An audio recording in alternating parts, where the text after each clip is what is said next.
Polisi berhasil mengungkap kasus pembunuhan satu keluarga yang tewas keracunan di Bantar Gebang, Bekasi, Jawa Barat, yang ternyata merupakan korban pembunuhan berantai. Saat penyidikan kasus dugaan keracunan yang menewaskan sekeluarga 3 orang di Bekasi, pihak kepolisian menemukan data-data yang mengarah pada adanya kasus pembunuhan berantai alias serial killer supranatural. 3 tersangka pelaku pembunuhan berantai yang berkedok menguasai ilmu supranatural ini tidak hanya melakukan aksinya di Bekasi, namun pelaku juga melakukan aksi kejinya di Cianjur dan Garut, Jawa Barat. Pembunuhan berantai serial killer supranatural ini telah menewaskan 9 orang korban, mulai dari balita, istri pelaku, hingga seorang TKW. Kasus pembunuhan berantai ini menambah deretan panjang kasus pembunuhan yang terjadi di awal tahun 2023 ini. Masih dari Bekasi, kedamaian publik juga dikejutkan dengan kasus pembunuhan dengan korban seorang wanita berusia 54 tahun. Motif pembunuhan disertai mutilasi ini terjadi lantaran pelaku yang merupakan kekasih korban ingin menguasai harta korbannya. Bahkan semakin miris bila kita ingat kasus yang terjadi di Makassar baru-baru ini, di mana seorang pelaku tega menculik dan membunuh anak berusia 11 tahun untuk dijual organ tubuhnya karena tergiur harga tinggi yang ditawarkan di situs website.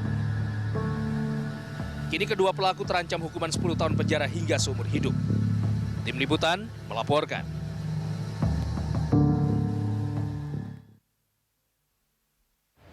Ya, pemirsa, seolah nyawa nyaris tak berharga. Kita lihat belakangan ini di awal tahun 2023 ini kita kerap mendengar kasus-kasus anak tega meracuni orang tuanya, lalu kemudian suami tega menghabisi nyawa istrinya, bahkan kasus mutilasi di berbagai daerah yang kita lihat. Motifnya pun beragam. Dan sungguh tentunya ini satu hal yang miris, mengapa begitu marak kasus pembunuhan belakangan ini. Apa penyebabnya dan apa yang harus dilakukan? Kita akan membahasnya tentunya bersama dengan sejumlah narasumber yang telah bergabung dalam dialog sore hari ini. Telah hadir di studio BTV bersama kami ada kriminolog Profesor Adrianus Meliala, serta juga bergabung melalui sambungan virtual sosiolog UNS Derajat Tri Kartono, dan bergabung langsung dari Polda Metro Jaya ada Kombes Pol Truno Yudo Wisnu Andiko, Kabid Humas Polda Metro Jaya. Sebelum saya berdialog bersama Prof. Adrianus dan juga Pak Derajat, saya ingin ke Kombes Pol Truno Yudo tentunya mengupdate bagaimana terkait dengan kasus pembunuhan berantai yang terjadi di Cianjur, Jawa Barat, dan juga ternyata di daerah lainnya ada di Bekasi dan juga di Garut. Pak Truno Yudo, kita tahu bahwa tadi malam ini pelaku pembunuhan berantai sudah ditangkap. Bagaimana kemudian perkembangan terkait dengan kasus ini, Pak Truno Yudo? Ya, Mbak Elisa, saya jelaskan kembali terkait dengan TKP Bekasi yang menjadi perhatian publik. Pertama, ini kan ada laporan dari masyarakat terkait dengan adanya 5 orang yang keracunan dalam satu keluarga. Nah, namun demikian penekanan Pak Kapolda dalam mengungkap kasus kan ada hal yang sifat harus secara saintifik, karena ini adalah metode modern yang memang secara keakuratan dan dapat dipertanggungjawabkan. Kemudian tidak sampai di situ, dengan adanya profesi kita berkolaborasi, didapatlah suatu titik bahwasannya ini berkembang menjadi suatu pembunuhan dari keracunan. Ya. Kemudian dari situ juga penyidik juga melakukan tindakan-tindakan penyelidikan dalam serangkaian penyidikan berkembang untuk melakukan olah TKP di kediaman tersangka, tepatnya di Cianjur. Kemudian didapat lagi suatu entry point-nya adalah temuan fakta baru adanya dugaan pidana lainnya. Ya, yang patut diduga adalah pembunuhan, di mana ada suatu tanah gundukan yang kemudian didalami oleh penyidik, ternyata masih ada lagi korban lainnya. Yang pertama kita ketahui 5 korban ini adalah 3 meninggal dunia, 2 selamat, 1 masih anak-anak, dan justru yang menarik adalah 1 orang dari bagian korban tersebut yang di Bekasi adalah bagian dari pelaku pada TKP di Cianjur atau tindak pidana yang terdahulu atau sebelumnya dari kejadian Bekasi. Nah, kemudian setelah didapati, ini tentu berubah menjadi suatu peristiwa pidana, ya, serangkaian pembunuhan atau kita sebutnya dengan serial killer, di mana ada korban-korban lainnya. Seperti kita dapati saja di TKP Cianjur ada 1 lubang, itu sangat miris, ada 1 anak-anak kecil. 1 anak kecil yang kemudian kita dapati, yang nanti secara forensik kita akan cek dari kapan kejadiannya atau penyebab kematiannya dan lain-lain, termasuk satu lubang ada 2 orang kerangka jenazah ya, tentu juga secara forensik. Dan baru-baru ini lagi kita dapati lagi apa yang sudah dicari ya, ada F, ada juga H, dan juga ada identitas yang didapati di Garut, yaitu adalah atas nama Siti S. Nah kemudian ini motif yang sementara ini penyidik dapatkan adalah motif di mana memberikan suatu janji-janji dengan berkemasnya pada suatu supranatural ya, kemampuan supranatural untuk kemudian bisa menggandakan atau memberikan kesuksesan dan menggandakan kekayaan yang sehingga bisa bertambah, yang kemudian dititipkan dan bisa untuk menjadi beli rumah yang lebih besar, seperti itu Mbak Elisa untuk perkembangannya. Jadi kalau tadi Anda katakan terkait dengan motif Pak Yudo, ini boleh diterangkan lebih jauh. Apakah memang ada terungkap motif lainnya? Karena tadi kalau dikatakan ini adalah terkait dengan supranatural lainnya, tapi sejauh ini mengingat bahwa korban-korban dari 3 tersangka ini adalah kerabat dekat sebenarnya. Ya Mbak Elisa, jadi kami jelaskan. Jadi untuk kejadian yang pertama ya, motifnya itu adalah pembunuhan. Ya, Pak Kapolda juga menjelaskan, perlu pendalaman lagi. Pembunuhan itu ada 3 ya, pembunuhan berencana atau pembunuhan yang disertai dengan tindak pidana lain ataupun pembunuhan biasa. Namun kembali ditekankan secara saintifik. Jadi relasi memang benar dari tersangka maupun juga korban yang ada di Bekasi, ini ada relasi koneksi antara Wawon dengan almarhum Maimunah adalah suami istri, yang notabene dulu ibunya almarhum Maimunah adalah istri daripada Wawon. Nah kemudian bagaimana koneksi dengan tersangka lainnya atau partner in crime-nya, tersangka Wawon ini berkoneksi atau menjalin perkawanan relasinya itu dengan saudara Dullah atau Solihin. Sedangkan saudara Dede yang tadi saya sampaikan, uniknya satu korban yang ada di Bekasi ternyata merupakan bagian pada tersangka yang terdahulu. Nah ini juga akan didalami. Ini koneksinya dengan Maimunah adalah adik ipar. Ya, jadi adiknya Maimunah almarhum ini merupakan istri daripada tersangka Dede. Seperti itu Mbak Elisa. Jadi motifnya tentu yang ini ada pembunuhan, dan kemudian kita berkembang ke Cianjur, motifnya juga terkait dengan janji-janji dikemas dengan supranatural yang kemudian akan bisa membuat orang lain lebih sukses. Nah, kalau tadi kita lihat sejauh ini para pelaku telah menewaskan 9 orang korban. Adakah kemungkinan ini masihkah dilanjutkan terkait dengan penyelidikan ini? Mungkinkah masih akan ada korban-korban yang ditemukan atau seperti apa? Saat ini Mbak Elisa, tim dari penyidik Direktorat Reserse Kriminal Umum ya, dipimpin oleh Direktur, langsung ke Cianjur ya, dan bahkan membuka posko ya. Terus kemudian juga tetap berkolaborasi dan bersinergi dengan tadi interprofesi, ada dari forensik ya, baik laboratorium forensik, dokteran forensik, psikologi forensik. Artinya tadi yang saya sampaikan juga merupakan motif perkembangan yang ada. Jadi dinamikanya ini maka perlu adanya psikologi forensik dalam rangka menelaah atau mengkaji apa yang disampaikan juga pada keterangan tersangka. Yang kalau tadi kami sampaikan misalnya yang menarik ya, kalau itu memang faktor ekonomi untuk menguasai harta orang, kenapa ada juga korban anak-anak? Nah ini kan perlu pendalaman lagi. Seperti itu Mbak Elisa. Tentunya untuk potensi penambahan apakah ada partner in crime lainnya, ini tentu mendasarinya bisa berpotensi ketika adanya alat bukti yang baru oleh penyidik dan tentunya mendasar pada alat bukti. Begitu Mbak Elisa. Terakhir Pak Yudo, bagaimana dengan ancaman hukuman untuk ketiga pelaku ini?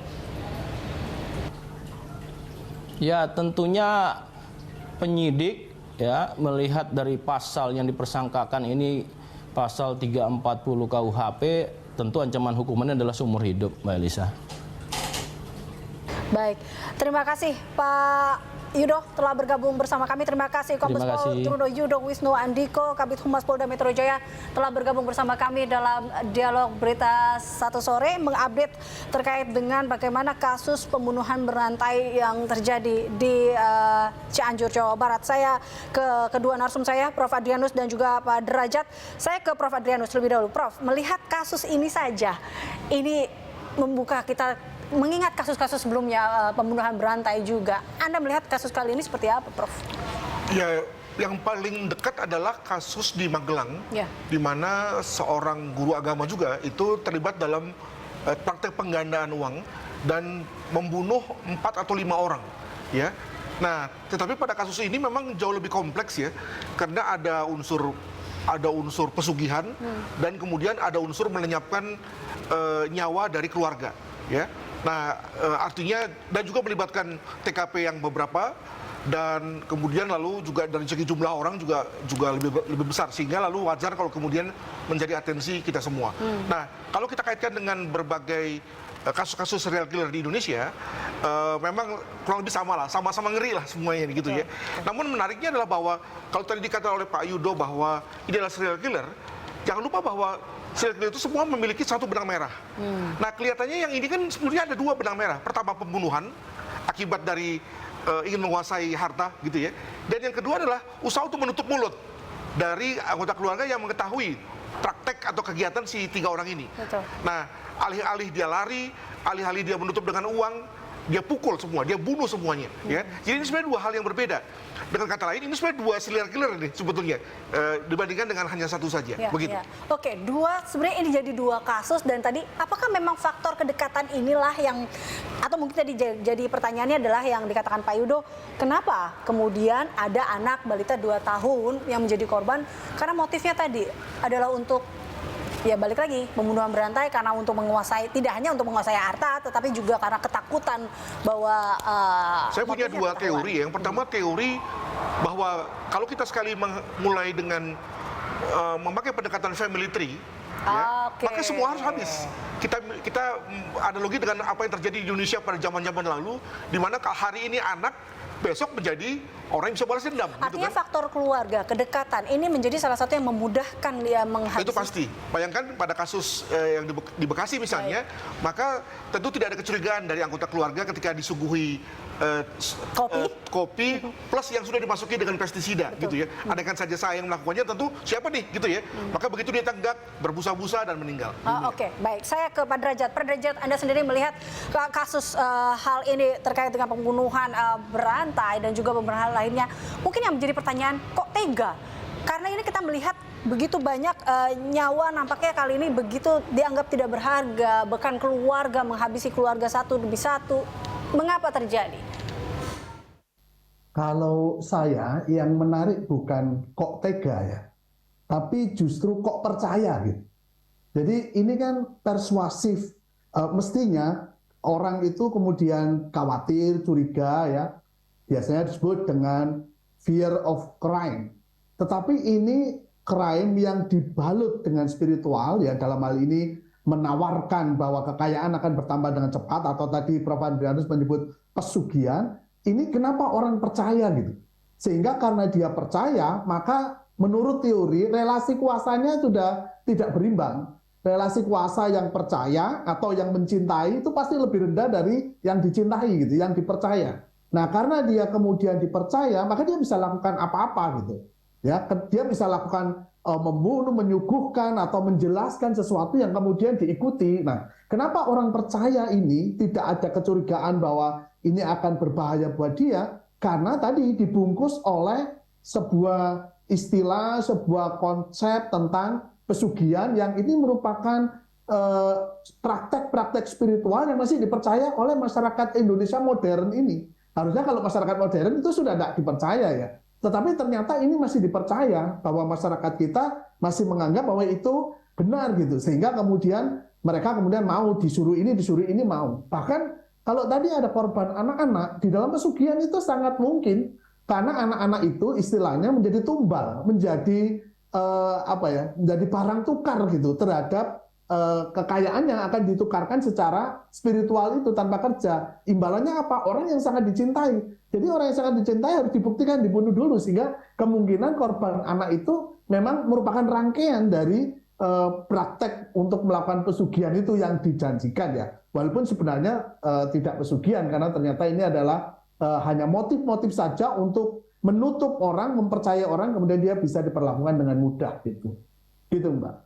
Saya mengambil kata kepercayaan. Ini kalau kita lihat beberapa kasus yang terjadi belakangan ini, Prof. Adrianus dan juga Pak Derajat, ada asas kepercayaan antara korban dengan pelaku. Tidak hanya yang terjadi kemarin di Bekasi dan Cianjur, tapi kita juga lihat kasus beberapa mutilasi di beberapa daerah, pembunuhan bahkan bocah di Makassar juga ada kedekatan. Nah, inikah yang menyebabkan akhirnya begitu marak kasus pembunuhan ini terjadi, atau lagi faktor kedekatan ini memudahkan semua proses terjadinya kasus pembunuhan ini bagaimana tentunya kita mengantisipasi terkait dengan hal ini? Mungkin saya mulai dari Pak Derajat terlebih dahulu. Ya, ini masalahnya tidak hanya pada person individu itu ya, secara sosiologis ya. Kalau secara psikologis mungkin iya ya, tapi secara sosiologis ini ada konteks besar, adalah konteks bahwa kita belum betul-betul menuntaskan proyek besar kita untuk membangun Indonesia sebagai masyarakat modern. Jadi proses modernisasi Indonesia melalui pendidikan, pengembangan teknologi itu tidak tuntas gitu ya. Sehingga akhirnya timbullah dualisme belief ya, kepercayaan pada masyarakat bahwa yang tradisional itu juga ada. Sehingga praktek-praktek untuk melakukan segala macam cara untuk mendapatkan kekayaan tanpa kerja keras, tanpa entrepreneurship, tetapi dengan jalan-jalan yang lain itu ada. Dan itu gampang kita lihat. Kalau misalnya Mbak lihat saja, Mbak Elisa lihat iklan, ditulis saja di Google. Iklan untuk pesugihan, itu sudah akan keluar semua. Mbak. Sudah keluar, dan laku gitu. Dan itu ada yang menyuguhkan pesugihan putih, ada yang menyuguhkan pesugihan hitam. Saya itu setiap tahun, mahasiswa saya sosiologi perkotaan, selalu saya suruh penelitian pesugihan. Dan selalu mereka temukan masyarakat ada penjual, pedagang, ada pengusaha, itu mereka ada. Karena apa? Karena akses terhadap itu, terhadap informasi yang metafisik, yang tidak positif itu masih ada. Ya. Misalnya juga kalau kita jalan-jalan ke mall, ke toko, masih ada kucing yang melambai-lambaikan tangan itu ya. Apa namanya itu ya? Manikukin atau apa itu juga kan ditangkap orang sebagai ini keberuntungan, maka kehidupan ini harus juga mengejar itu. Nah, karena pengetahuan yang besar ini masih ada, pendidikan kita juga belum tuntas mengajarkan itu, bahkan beberapa pendidikan itu kalau mau lulus masuk ke UI harus bolpennya didoai dulu dan sebagainya, itu juga masih ada. Nah, ini yang kemudian membuat masyarakat itu masih percaya bahwa kepercayaan itu ada. Dan kedua, memang ada kehidupan ekonomi kita itu tidak secara sistematik tuntas gitu. Jadi kalau saya sekolah lebih tinggi, saya akan mendapatkan pekerjaan lebih baik, gaji lebih tinggi. Tidak. Saya bisa sekolah lebih tinggi, tetapi saya kemudian kalah dengan orang yang lulus SD, tapi kemudian bekerja ini, bisa akses ini, masuk politik, bisa langsung kaya. Itu realitas yang timpang antara rasionalitas modern ini, itu kemudian membuat orang mempercayai pada hal-hal yang sifatnya metafisis, yang tidak positif itu. Nah, ini yang mempermudah kemudian kepercayaan ketika itu dimainkan oleh orang-orang yang bisa meyakinkan dalam dramaturginya, ya akhirnya kena orang-orang itu gitu. Prof, gitu. Anda sendiri melihat faktor-faktor apa kira-kira yang memang membuat sekarang begitu marak pembunuhan sadis ini? Memang ini berita jeleknya adalah bahwa pelakunya adalah orang-orang intim ya, orang-orang dekat, betul. Ring satu begitu ya. Bukankah seharusnya orang-orang ring satu itu adalah orang yang paling empati, betul. Afeksi dan seterusnya. Nah, berita buruknya adalah bahwa memang kalau lihat dari datanya itu kejahatan oleh orang tua, oleh sesama sibling, sesama paman gitu ya, itu tinggi sekali. Ya, mengindikasikan bahwa even pada orang-orang terdekat pun sebetulnya niat jahat bisa muncul dan perilaku yang sebetulnya tak bisa terterangkan yakni membunuh bisa saja muncul. Nah, kita lalu bicara mengenai kualitas keluarga katanya. Di mana kalau keluarga ini sudah amburadul, maka hal-hal itu amat mungkin muncul. Tambah lagi dengan adanya dorongan alkohol, narkotika, dorongan teman, dan tadi yang dikatakan oleh Pak Derajat, kepercayaan metafisis yang sudah menguasai orang dan bahkan melihat anaknya bukan sesuatu yang perlu disayangi tapi perlu dikorbankan. Ini kan sesuatu yang luar biasa yang secara rasionalitas tidak bisa kita mengerti lagi. Namun itu ternyata hidup di Indonesia menjadikan orang-orang yang sama sekali tidak masuk dalam radar polisi sebagai orang-orang yang berpotensi untuk berbuat kejahatan, ternyata berbuat kejahatan yang luar biasa. Jadi saya kira bukan hanya kita, Mbak, tapi juga polisi juga bingung ini, ya, bahwa orang yang amat sederhana seperti 3 orang itu kan sederhana sekali kan, tapi ternyata mampu melakukan sesuatu yang unbelievable, ya, yakni membunuh secara sadis dari kepada 9 orang dengan caranya efektif. Nah, kalau dia pembunuh dengan tidak efektif gampang aja, tapi dia pembunuh dan dia masukkan semuanya ke dalam lubang, dicor, selesai, ya kan? Bayangkan betapa efektif sebetulnya. Bukankah efektivitasnya juga sesuatu yang kita ajarkan sebetulnya kan, gitu? Nah, tapi kalau kita lihat, nah kalau tadi harus kita perbaiki mungkin Prof Adrianus dan juga Pak Derajat di sini. Adakah cara, bagaimana caranya kalau memang tadi faktor-faktor itu, bahkan juga faktor informasi, faktor dikatakan ekonomi memang menjadi salah satu penyebabnya kita masih bisa terjadinya pembunuhan sadis ini atau maraknya pembunuhan sadis ini. Apa yang memang harus kita selesaikan di sini? Bagaimana kita merapikan ini? Ya, jangan lupa loh bahwa kasus ini kan sebenarnya kasus kebetulan. Polisi tadinya mengejar kasus keracunan. Dilala ada lubang, polisi curiga, lalu ternyata berubah menjadi pembunuhan. Ya. Kalau saja tidak terjadi ini, tidak terungkap ada orang yang tidak meninggal dunia, maka bayangkan hari ini 9, besok 11, terus. Dan kata lain ada masalah dengan kepolisian kalau mau jujur, dengan sistem deteksi, sistem keamanan, bahkan kepedulian masyarakat tentang tetangganya sendiri. Ini terjadi di masyarakat yang guyup loh. Di Bekasi itu kan kalau lihat dari perumahan yang dekat-dekat kampung lah begitu, yang asumsinya piring jatuh pun tetangga tahu. Dengar. Ternyata 9 orang meninggal pun nggak ada yang peduli tuh. Ini ada yang salah nih. Dan saya setuju dengan Pak Derajat, jangan-jangan memang secara makro kita punya masalah gitu. Moga-moga tidak masalahnya berbuah pada adanya kejahatan serial di kemudian hari. Demikian. Ya, ini menjadi evaluasi kita terkait dengan bagaimana kita sebagai makhluk sosial seharusnya kita saling mengerti dan memahami satu sama lain seperti itu ya, Prof. Kalau dari Anda Pak Derajat bagaimana? Apa yang memang harus kita perbaiki di sini? Kita menjadi satu bahan evaluasi lah. Ini kan kalau kita lihat di awal tahun ini saja kasus pembunuhan ini tuh bahkan pembunuhan dengan mutilasi, penculikan berujung pembunuhan ini sudah terjadi di awal tahun ini. Ya, kalau saya karena sosiologi ya. Jadi yang saya lihat itu bukan lemahnya government social control ya. Dalam hal ini polisi. Seperti Prof Adrianus sampaikan. Tapi saya juga setuju itu. Tapi yang kedua yang penting bagi sosiologi adalah social control-nya gitu. Jadi social control dan moral control ini yang ternyata tidak efektif bergandengan dengan government social control gitu. Jadi kalau government social control dimainkan oleh polisi, social control dimainkan oleh masyarakat, oleh keluarga, cultural control dimainkan oleh tokoh-tokoh agama, tokoh masyarakat ya, yang memiliki kekuatan moral di situ ya. Nah ini harusnya 3 kekuatan yang terus mengontrol atau membangun, membesarkan masyarakat, RT, bahkan keluarga gitu.